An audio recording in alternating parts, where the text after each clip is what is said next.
K-News. It's senseless. No video evidence. Now wait until after the judgment. You don't have evidence to carry the protocol? Then you call the poll. Oh yeah, you know, I listen to Chamberlain, the jack kept the poll while I do power plant. Why you keeping the poll there for? You listen. They're coming to talk to the superintendent, the representative, where they will say they will do they want it, do they want to do that one. Then they try and see about the road condition. Now my market in the K-News.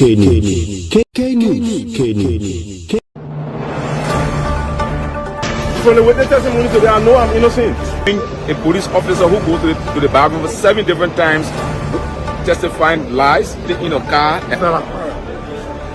It's senseless. No video evidence. Now wait until after the judgment. You don't have evidence to carry the protocol? Then you call the poll. Oh yeah, you know, I listen to Chamberlain, the jack kept the poll while I do power plant. Why you keeping the poll there for? You listen. They're coming to talk to the superintendent, the representative, where they will say they will do they want it, do they want to do that one. Then they try and see about the road condition. Now my market in the bush, all of my beauty, my black bone, some of my Where you say?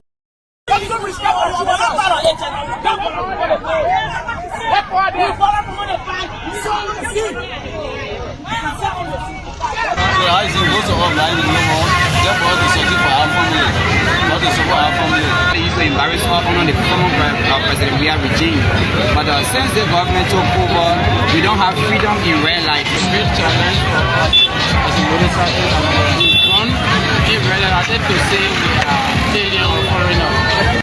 First of all, I'm a product of the University of Liberia. So how does today make you feel, Councillor? To make me feel good that at least the truth prevail. We have recognition, and all along I was on the Truth and Reconciliation Committee. Cool 91.9. You can listen to K-News at 6 a.m., 2 p.m. and 6 p.m. every weekdays as we bring to you your news makers. K-News. Get all of the latest in the world of news. K-News.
Welcome back. Let's now take our first development.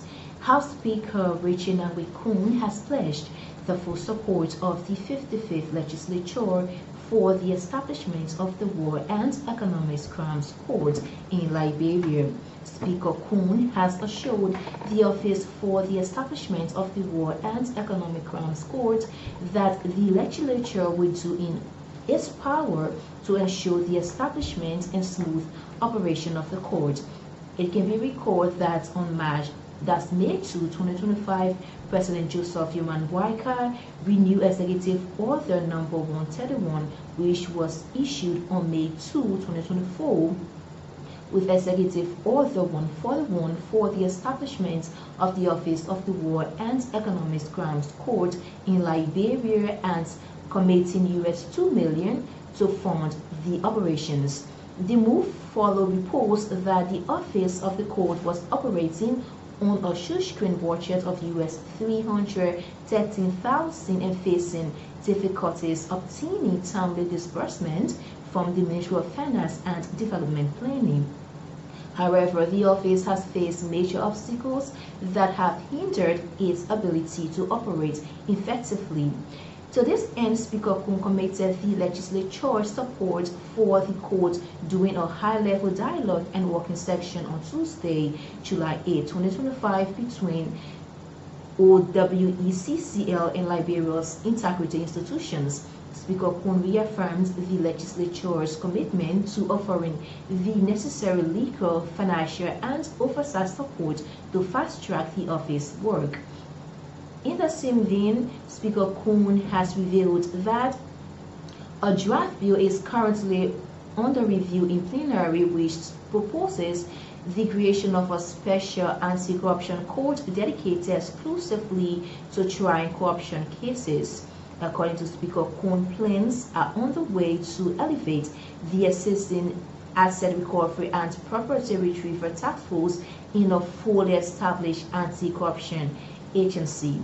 We gather here at this time that demands for bold and honest action. Action that aligns accountability with justice and anti-corruption with human rights. The demand for bold and honest action is heard in the united voice of Liberians. We have since heard each voice and are responding accordingly. In keeping with recommendations of the Truth and Reconciliation Commission's report, and in response to demand for civil society groups, the Liberian House of Representatives and Senate passed a resolution supporting the creation of the World and Economic Crimes Court. This was followed by Executive Order 148 by the President of Liberia. This is not all we have done. The resolution passed by the House of Representatives was followed by an appreciable budgetary allotment or allocation to jumpstart the work of the Office for the establishment of the World Economic Crimes Court. Meanwhile, we understand that the demands and challenges often highlighted by the leadership of the World Economic Crimes Court Office are far greater than the support we initially allocated. It is clear legislative support is crucial, especially at this time the Office for the Establishment of the World Economic Crimes Court has transitioned from its formative stage to a full operation. Distinguished ladies and gentlemen, the House of Representatives will highly prioritize the provision of the relevant legal, financial, and legislative oversight support to accelerate the work of this office. We will highly prioritize reviewing and considering passage of the draft bill before the House, seeking the establishment of a specialized anti-corruption court dedicated solely to handling corruption cases involving government officials as well. Additionally, we will prioritize increasing financial appropriations to support the full operation of this office. More than law and money, people are very important. Synergy is very crucial. Collaboration between integrity institutions and OWEL Liberia is key, and strategic joint action involving multi-actors are crucial. In this light, it is my considered view that the ongoing debates and dialogue regarding World and Economic Crimes Court need to be structured in ways that provide diverse avenues for partnerships, various channels of awareness, information sharing, and broader engagement for participation of Liberians across institutions, across political lines, and across Liberia.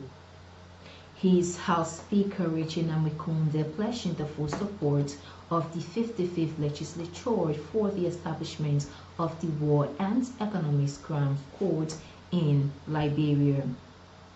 Justice Minister Councillor Oxford Tweed has underscored the importance of stronger collaboration between the Office for the establishment of we gather here not only to reflect on our individual efforts. Organizations. Today, for a keynote address at the occasion, marking a high-level panel discussion held on Tuesday. Our collaborative spirit in the ongoing fight against corruption.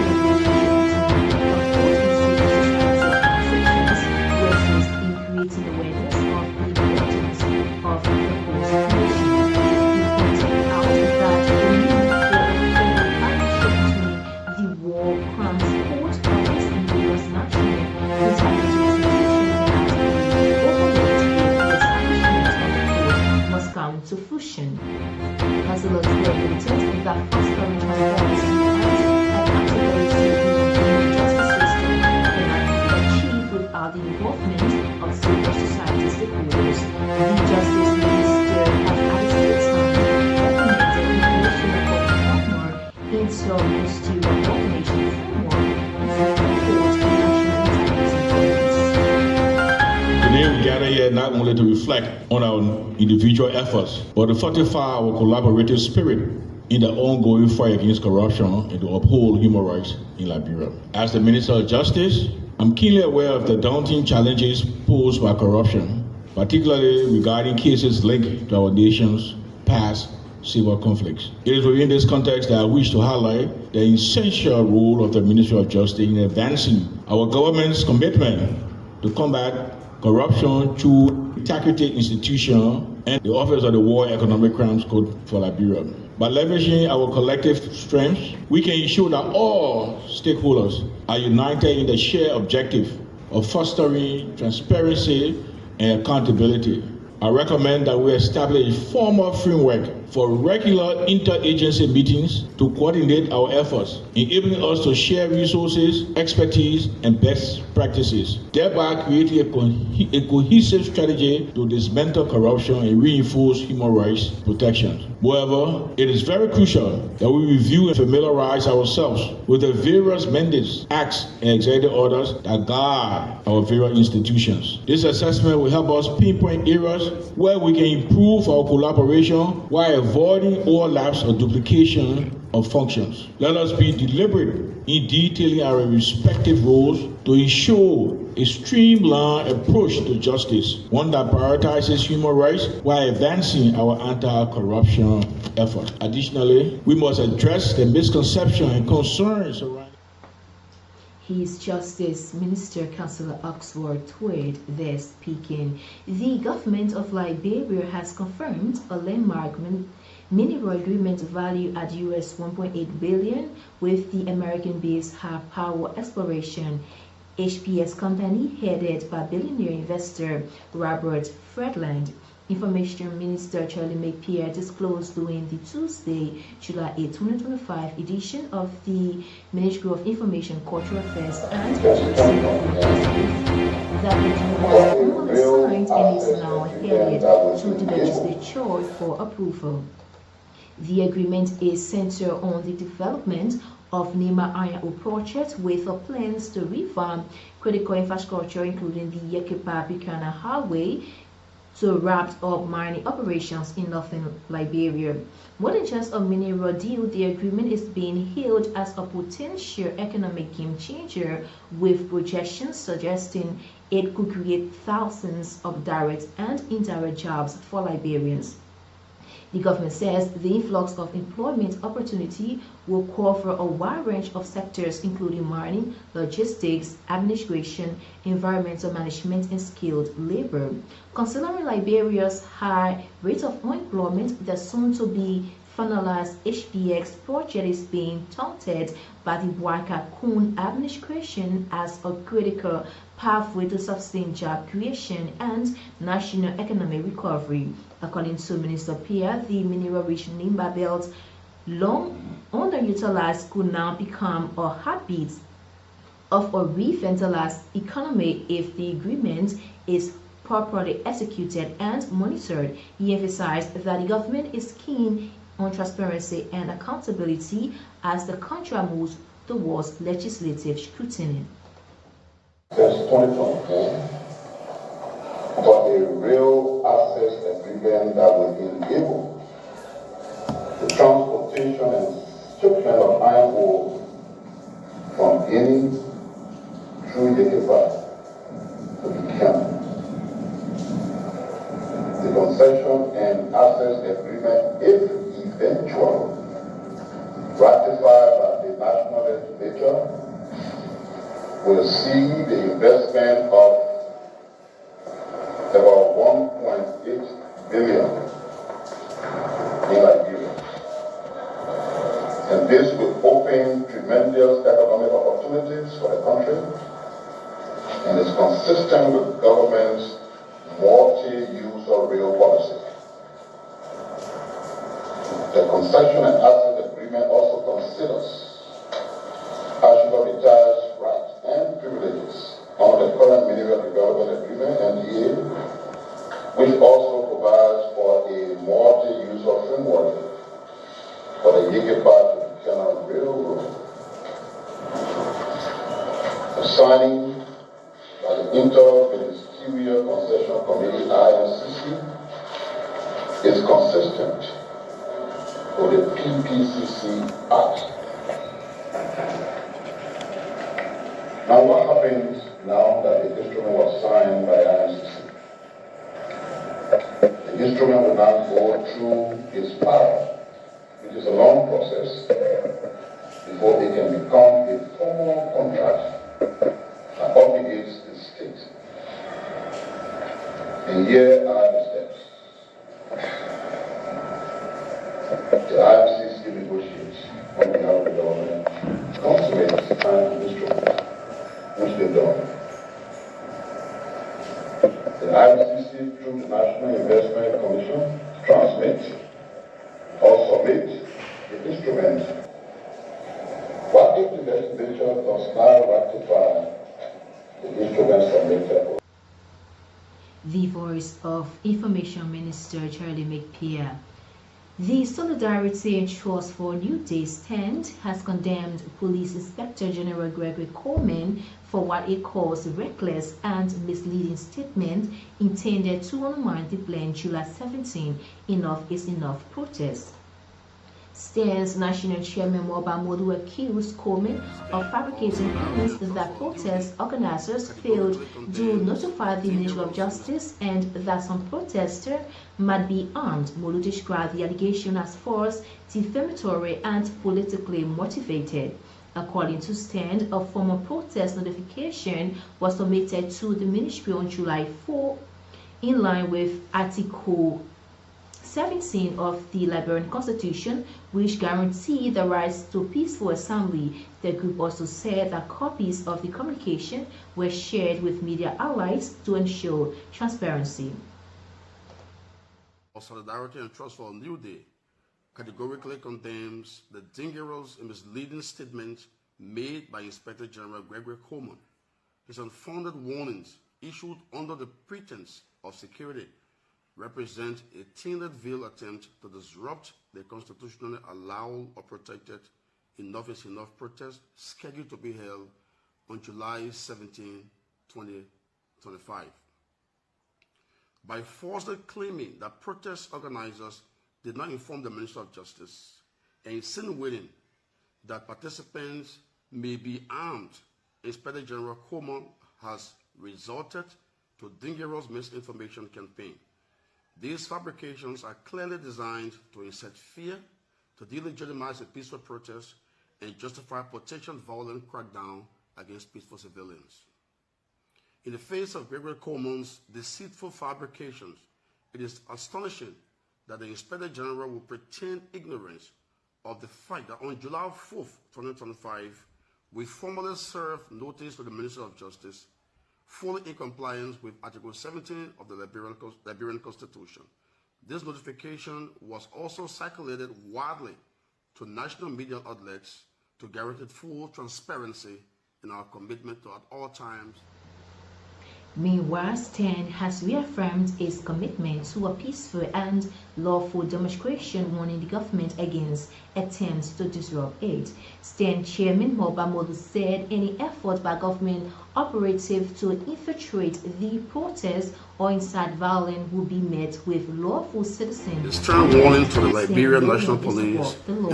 Modu reiterated that the protest remains peaceful, non-negotiable, and focused on addressing corruption, impunity, and constitutional violation under President Joseph Dimangwaka's administration. The group also raised concern about what it believes may be deliberate setup with regime elements allegedly planning to plant weapons to trigger unrest to justify a police crackdown. STAN is urging international partners and rights observers to monitor this situation closely. To the Liberian National Police and the Inspector General Gregory Coleman. If any government official, security operative, or political agent attempts to infiltrate the protests, plant evidence, or manufacture a scenario to justify state-sponsored violence, stand and its nationwide network of citizens reserve the constitutional right to initiate a lawful citizen's arrest. This includes any individual, regardless of rank or title, who engages in criminal acts against peaceful protesters. Not even Police Inspector General Gregory Como will be spared if he crosses the line. Power resides with the people, or power is inherent in the people, and the people will act decisively and lawfully to defend their rights, their dignity, and their democracy. For the people of Liberia and the world, we will not retreat. We will not surrender. STAND reiterates that the July 17th protest is peaceful, lawful, and irreversible. It is a national outcry against corruption, impunity, and the relentless violations of constitutional order by President Joseph Yima Boakai himself. Malupa Molu is the national chairman of the Solidarity and Trust for New Day. They are condemning Police Inspector General Gregory Coleman's statement. The chairman of the Independent National Human Rights Commission, Councillor Dempster Brown, has stressed the urgency for the full dialogue is very important because the Human Rights Commission is concerned about what we are discussing here. The mandate. The Truth and Reconciliation Commission investigated and determined responsibility for domestic crimes, human rights, and humanitarian law violation. The TRC report submitted to the 52nd Legislature on December 19, 2008 provides a historical analysis of Liberia's bloody armed conflict, root causes, and 142 recommendations to promote national peace, unity, and genuine reconciliation. The establishment of a war and economic crimes court to prosecute alleged perpetrators of human rights and humanitarian law violation made it to the list of the TRC 142 recommendations. Councillor Dempster made known his position that the TRC report should be the guiding path for the establishment of the War and Economic Crimes Court. The revered human rights lawyer and advocate underscored the need for alleged war crimes perpetrators to account for their action. He added that for too long the culture of impunity has been the order of the day. Today's dialogue is very important because the Human Rights Commission is concerned about what we are discussing here. The mandate of the TRC gave the Commission the right to make sure, to ensure that the recommendations of the TRC are all implemented. The mandate of the Human Rights Commission is to promote and protect human rights. And the question is, why is it we are discussing and why is it we are talking about war crime and economic crime court? The answers are clear. Economic crime court is important in the society today. Corruption is a human rights issue. It deprives the livelihood of the poor people. That's the work of corruption. But our concern now is there is no direct definition of corruption under our statute. And so, through this dialogue, we have to discuss that. Corruption must be defined and should not be bailable because it fight back. Those who steal the money and get rich overnight, when you free them, you put them on bail, they will use the same money to fight back. This is the problem we are facing today. Recently, one of the judges was attacked at midnight. Why? Because he is going to take over some of the war crime, the economic crime. We will continue with this praises and credit to President Boakai. 2005, up to this time, two governments came into play, that is CDC and the State Unity Party. But the culture of impunity is the problem in the society. During the war, 1989, the root causes of that war were injustices and the culture of impunity. This is why people got in the bush who kind of killed. Now, we used to call that senseless war. The people that killed today are millionaires in this society. They have no respect for anybody. And the mistake that we made are always talking about from the Human Rights Commission advocacy. We have no business to elect people who kill people in the house. President Baka had looked for long. He said enough is enough. Those who kill, those who commit crime must be punished. Let's do away with culture of impunity. This is the problem we have here. And that's the concern of the Independent National Human Rights Commission. He is the chairman of the Independent National Human Rights Commission, Councillor Dempster Brown, there speaking. Liberia's ambassador designate to the Federal Republic of Nigeria and former senator of Maryland County, John Ballard, has pledged to focus on economic diplomacy and regional partnerships as he anticipates confirmation by the Liberian Senate. Speaking before the Senate Committee on Foreign Affairs, Ambassador Designate Ballard stressed the need for Liberia to engage Nigeria with a results-driven agenda that strengthens trade, security, and political ties across West Africa. He outlined 5 priorities areas, including boosting Liberia's presence in ECOWAS, building bilateral trade, advancing peace and security, and supporting African-led global governance, especially at the United Nations. The former lawmaker noted Nigeria's historic support to Liberia during the Civil War and said it was time to transform shared history into shared progress. The Senate committee led by Montserrado County Senator Ibrahim Darius Delon is reviewing their nominees' vision and experience before submitting a formal recommendation to the plenary. I'm honored and deeply humbled by the confidence reposed in me by His Excellency Joseph Umambwaka, President of the Republic of Liberia, through my nomination as Ambassador to the Federal Republic of Nigeria, with concurrent accreditation to the Republic of Benin, the Republic of Equatorial Guinea, and the Economic Community of West African States, ECOWAS. If confirmed, I pledge to serve with integrity, dedication, and in full alignment with the foreign policy priorities of the government and people of Liberia. Nigeria stands as one of Africa's most influential nations, a pivotal partner and a long-time ally.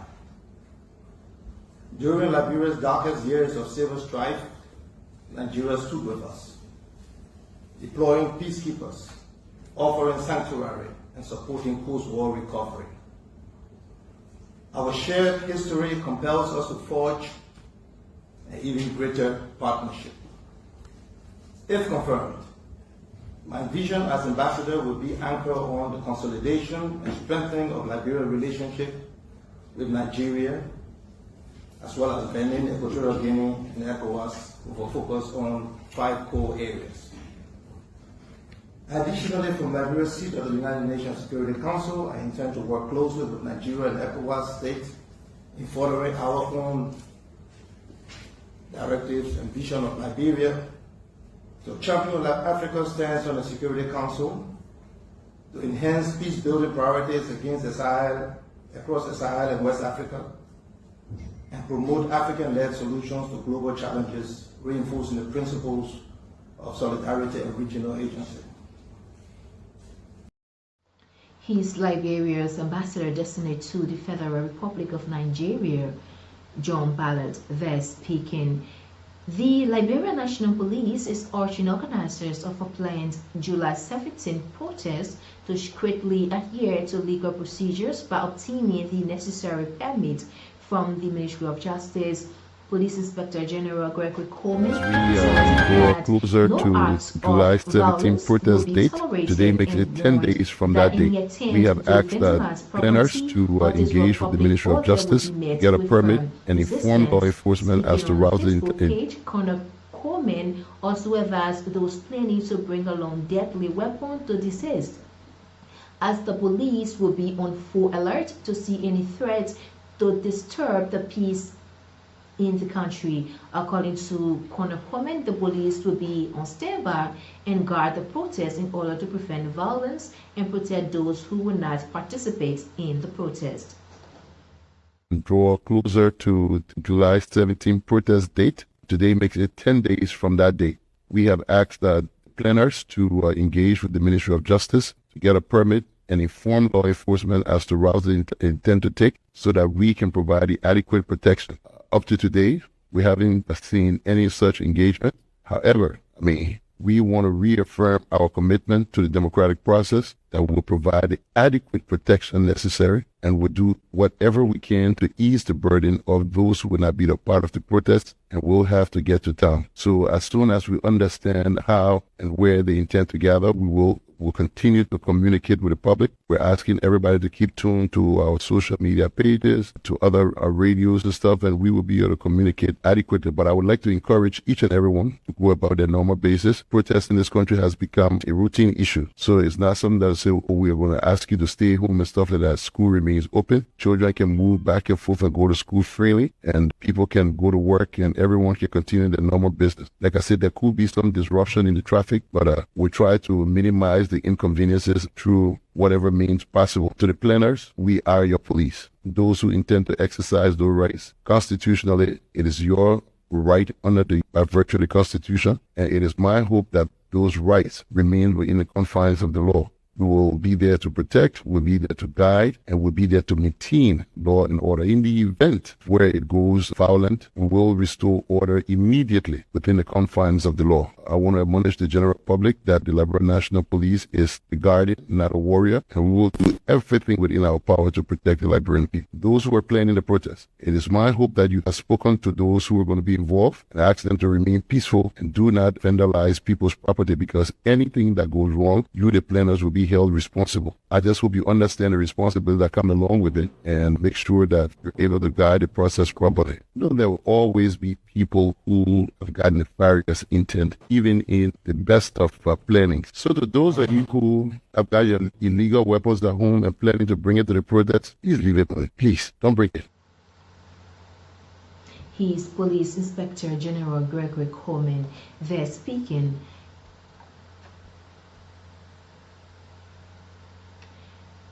Aimed at expanding and improving Liberia's Mercy tertiary education, the 55th Legislature has passed 5 key educational bills creating 3 tertiary institutions. The bill includes the creation of the Sign Language Institution of Liberia, River G County College, and Riverside Community College. Also passed were bills to elevate the Monrovia Vocational Training Center and Bon Technical College to full university status. The Joint Committee on Education, Public Administration and Judiciary on Tuesday, July 8, 2025, led a series of public hearings with education stakeholders before recommending the passage. The report was submitted by Nima County Electoral District 2 Representative Yan G. Flomo, Chair of Education and Public Administration Committee. This decision marks a major step towards increasing access to specialized and technical education across the country. Chief Clerk Major Seyon announced the passage of the bill during the Tuesday, July 8, 2025 legislative session.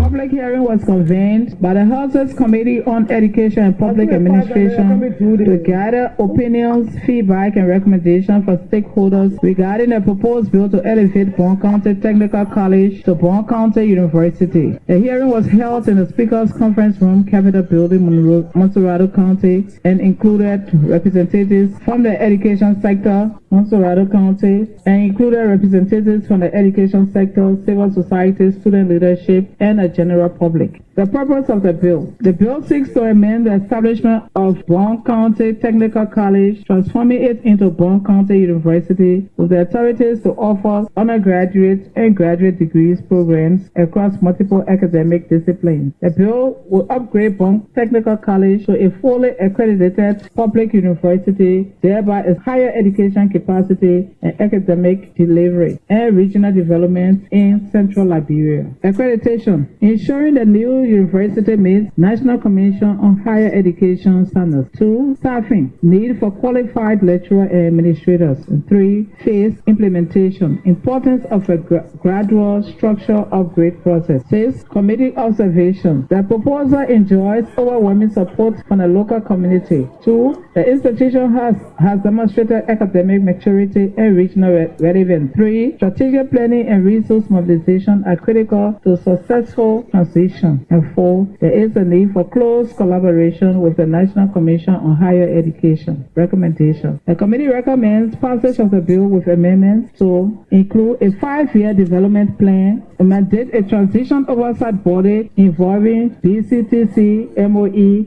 and CHE. 3. Secure initial funding through national budget allocation and donor support. Conclusion. The elevation of Bond County Technical College to a university is widely supported and seen as a transformative initiative for the region. With proper safeguards, phase implementation, and adequate funding, the bill has the potential to bring long-term educational and academic benefits. For the Committee on Education, Public Administration, Honorable Nyaji Flomo Sign, Chairman.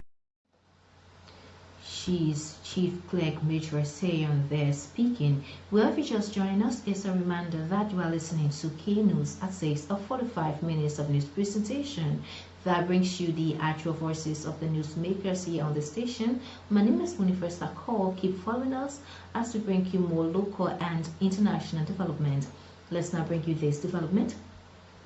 President Joseph Waka has appointed his National Security Advisor Samuel Kofi Woods to chair a newly formed steering committee to oversee the implementation of the National Biometric Identification System with a revised rollout deadline of April 13, 2026. According to a presidential memo dated July 5, 2025, the steering committee includes the Ministries of Internal Affairs, Foreign Affairs, and Post and Telecommunications, the Liberia Telecommunication Authority, the National Identification Registry, the Central Bank of Liberia, the National Elections Commission, the Senior Economic Advisor, and the President's Delivery Unit.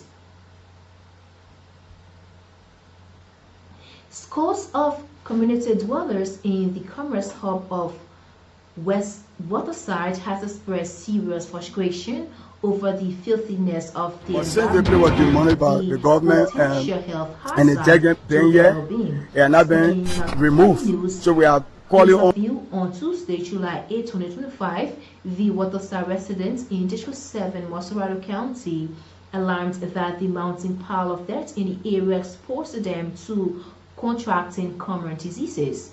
Abel Moyonga, one of the aggrieved residents, urged the government through the Monrovia City Corporation to take urgent steps and address the current state of the filthiness in the environment.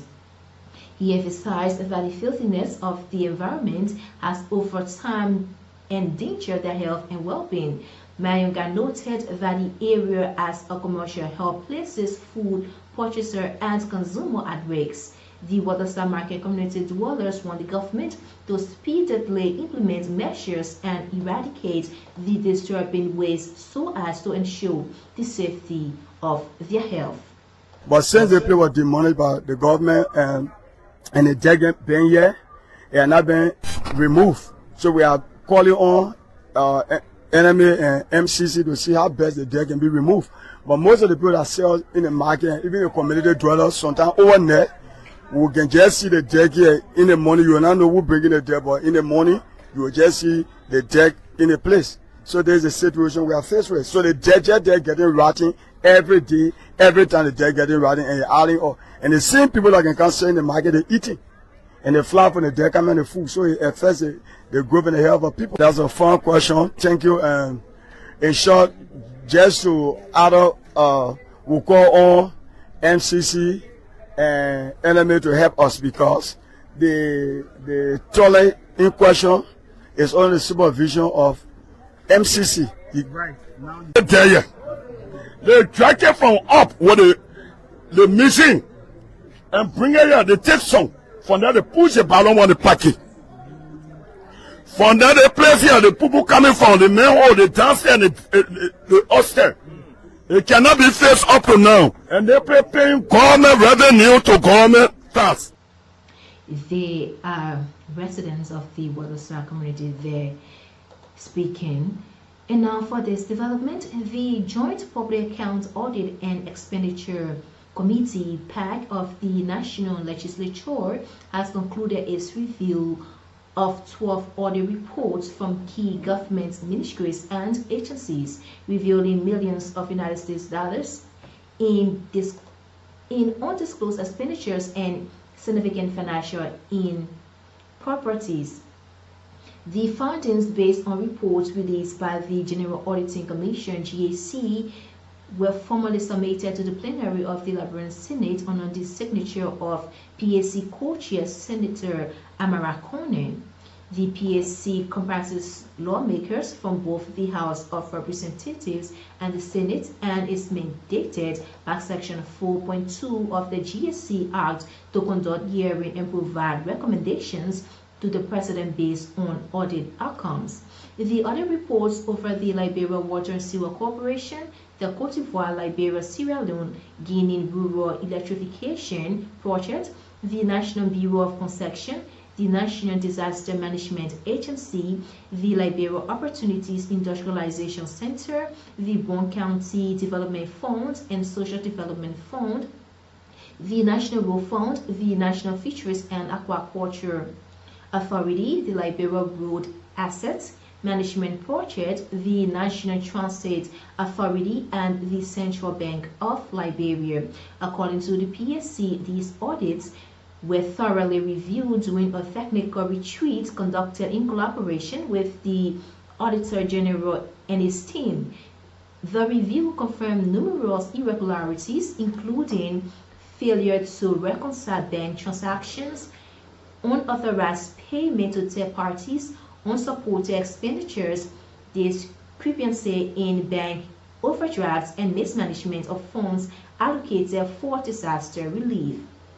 The committee also cited failure by several entities to remit employee withholding taxes to the Liberia Revenue Authority, which constitutes a breach of financial regulations. The audit review was guided by the Public Financial Management Act, the Public Procurement and Construction Act, national budget laws, and international best practices.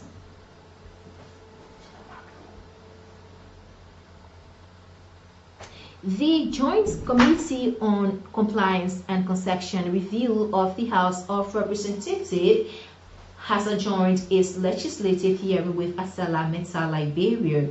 This decision follows the company's failure to provide key documents and clarify issues surrounding Liberia's equities tag. However, AML has formally apologized to the committee for its initial failure to honor the scheduled appearance. In response, the committee accepted the apologies and granted a pardon, allowing the proceedings to continue. Nevertheless, the committee expressed serious concern over AML's inability to justify why Liberia's equity share in the company was reduced from 30% to 15%. This unexplained reduction was deemed a matter of national interest, requiring immediate clarification. The committee rejected AML's summation of what it termed a financial gain report, noting that the company failed to present a duly audited financial statement. The committee emphasized that the document provided did not meet the standard of a financial report and called for full compliance going forward. In light of these deficiencies, the committee adjourned the hearing to resume on Tuesday, July 15, 2025, and has instructed AML to return with several critical documents.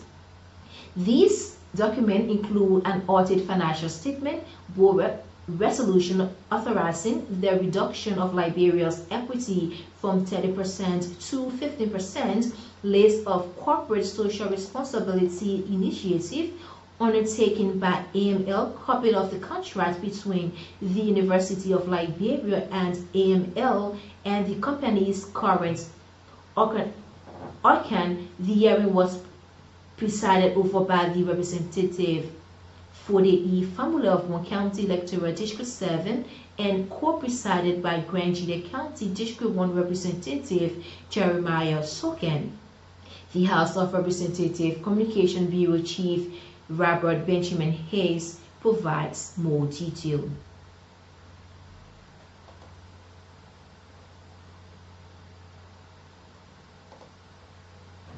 The House of Representatives Joint Committee on Concession Compliance Review has adjourned its hearing with ArcelorMittal Liberia following the company's failure to provide key documents and clarify issues surrounding Liberia's equity stake. During the hearing today, AML formally apologized to the Joint Committee for its initial failure to honor the scheduled appearance. In response, the committee accepted the apology and granted pardon, allowing the proceeding to go on. However, the Joint Committee expressed serious concern over AML's inability to justify why Liberia's equity share of 30% was being shifted to 15%.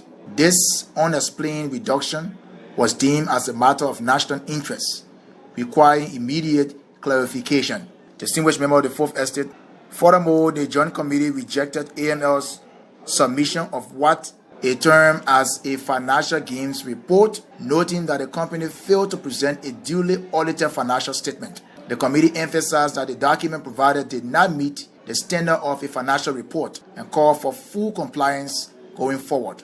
In light of these deficiencies, the committee adjourned the hearing to next Tuesday, July 15 at 2 o'clock and instructed ArcelorMittal to return with the following. As a matter of fact, AML authorities were being left on an oath, and they had to return with the following critical documents. 1. Audited financial statements. 2. Board resolution authorizing the reduction of Liberia's equity share from 30 to 15%. 3. List of corporate social responsibility initiatives undertaken by AML. 4. Copy of the contract between the University of Liberia and AML. 5. The company's current organogram to reflect how many Liberians in managerial position. The Joint Committee reiterates its commitment to ensuring that all concession agreements operate in full compliance with the national laws and contribute meaningfully to Liberia's development.